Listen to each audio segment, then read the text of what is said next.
4 বছর আগে গতকাল অর্থাৎ 14ই জুন বলিউডের কাছে বড় ধাক্কা ছিল। বান্দার ফ্ল্যাট থেকে উদ্ধার করা হয়েছিল সুশান্ত সিং রাজপুতের দেহ। সেই মৃত্যু নিয়ে জলঘোলা কম হয়নি।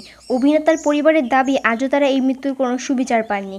এখনও ভাইয়ের মৃত্যুর সুবিচার খুঁজছেন তার দিদি শ্বেতা সিং কৃতি। 14ই জুন সুশান্তের মৃত্যুর দিনেও তাই ভাইয়ের স্মৃতিতে ডুব দিলেন শ্বেতা। তিনি সুশান্তের একগুচ্ছ ছবি ইনস্টাগ্রামের মাধ্যমে সবার সাথে ভাগ করে নেন। আর তারই সাথে একটি পোস্টে শ্বেতা লিখেছেন, ভাই 4 বছর হয়ে গেল তুমি আমাদের ছেড়ে চলে গিয়েছো। আর আমরা এখনও জানি না 14ই জুন তোমার সাথে ঠিক কী হয়েছিল। তোমার মৃত্যু এখনও রহস্যে থেকে গিয়েছে।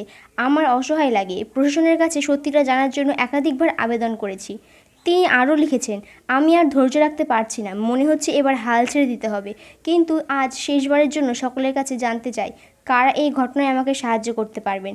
আমাদের ভাইয়ের সঙ্গে ঠিক কী হয়েছিল সেটি আমাদের জানা উচিত নয় কি? কেন ওর মৃত্যু নিয়ে রাজনীতি হলো? সুবিচারের আশায় এবার সাধারণ জনতার কাছে শ্বেতা।